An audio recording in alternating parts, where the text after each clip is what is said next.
Okay, let's talk about a name that pretty much defines our era, Donald Trump. Love him or hate him, you can't ignore him. To some, he's the ultimate builder, right? The embodiment of the American dream. To others, he's the disruptor in chief, the guy who just tore up the entire political playbook. But his story, and this is key, it didn't start in the White House. Not at all. It began with steel and glass in the concrete jungles of New York City. So today, we're going to trace that entire arc, from putting up skyscrapers to shaking the very foundations of global power. And that really brings us to the big question, doesn't it? I mean, how did a kid from Queens, even one with a silver spoon, become one of the most polarizing, most talked about figures of the 21st century? It's a heck of a journey. And to really get it, you've got to go all the way back to the beginning. So, let's talk about that foundation. I mean, every builder needs one, right? And for Donald Trump, his was built with brick and mortar, sure, but also with a super powerful family name. His early years, they were all about intense discipline, absolutely soaring ambition, and, maybe most importantly, the massive influence of his father. Okay, so here are the basics. He was born in Queens, 1946. His dad, Fred Trump, was a total powerhouse in real estate, but mainly in Brooklyn and Queens. And from his father, he didn't just learn the business, he learned this whole philosophy of being tough. He was sent to the New York Military Academy, then graduated from the Wharton School, and it became crystal clear what he wanted. Queens wasn't going to cut it. The outer boroughs, not big enough. He had his eyes on the ultimate prize, Manhattan. And once he pointed his ambition at Manhattan, well, the whole game changed. The 1980s, that became his stage. This was the time when he built so much more than just buildings. He was building a brand. He was building this larger-than-life persona that was all about wealth, all about success. But you know what they say? The higher you fly, the harder you fall. And a collapse, a really, really bad one, was just around the corner. Seriously, the 1980s was basically the decade of Trump. He just exploded onto the Manhattan scene. First, he takes this old, decaying Commodore hotel and turns it into the super slick Grand Hyatt. Then, in '83, comes the big one, the iconic gold-plated Trump Tower, which was really a monument to himself.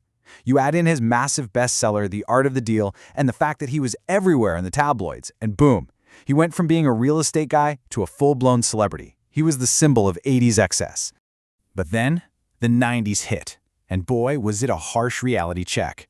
Because behind that public image of the ultimate deal maker, there was a completely different story playing out. We're talking corporate bankruptcies, mounting personal debt. I mean, the whole gold-plated empire was teetering on the brink of collapse. Honestly, for almost anyone else, that would have been it. Game over. The consensus was he was totally finished, but that consensus, it was dead wrong. You see, Trump didn't just recover from that financial disaster, he completely reinvented himself. He found a brand new stage, and this one reached way more people than any newspaper or magazine ever could. We're talking about primetime television. And just think about the sheer scale of this for a second. 28 million people. That's how many were watching The Apprentice at its peak. So for over a decade, he wasn't the guy on the brink of failure anymore. No, he was being beamed directly into American living rooms as the ultimate decider. He became the very picture of success. And really, it all boiled down to two simple, iconic words.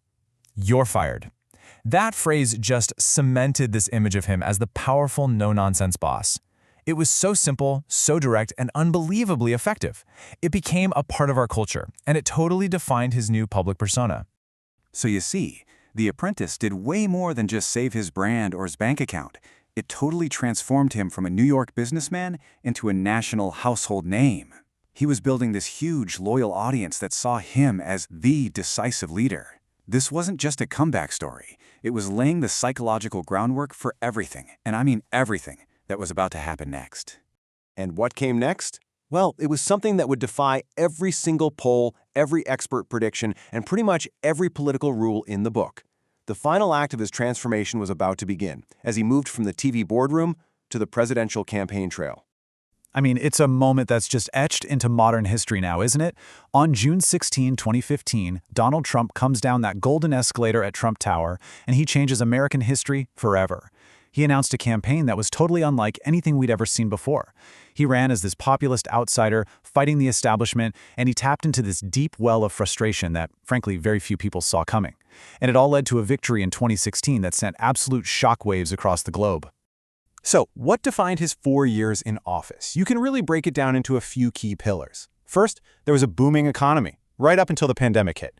Then, he reshaped the Supreme Court for a generation with 3 conservative appointments. There was also his relentless, non-stop war with the media. And finally, his entire foreign policy could be summed up in one phrase: America first. But you know what? The story didn't end when he left the White House. Not by a long shot. Leaving office wasn't an exit from the stage for him. Instead, it just started a new, incredibly turbulent, and still very much unwritten chapter. A chapter where he somehow continues to dominate the entire national conversation. Think about it. After a really chaotic exit from the White House, he's now facing a mountain of legal challenges, the kind that would have absolutely buried any other public figure. And yet somehow, he remains the undeniable center of gravity in American politics. To his supporters, he's a hero. To his opponents, he's a fundamental threat to the country. It's an incredible contrast. Which kind of brings us full circle, back to a final, really big question. When you look at this whole arc, from real estate mogul to reality TV star to President of the United States, what are we really looking at here? Is he a master of the deal? A guy who actually builds tangible things? Or is he a master of the mirror? A branding genius who is just incredibly good at reflecting back what his audience wants to see? You know, one thing is for sure, whether you're for him or against him, the story of Donald Trump, in so many ways, it's become the story of modern America itself. It's loud, it's defiant, and it is absolutely far from over.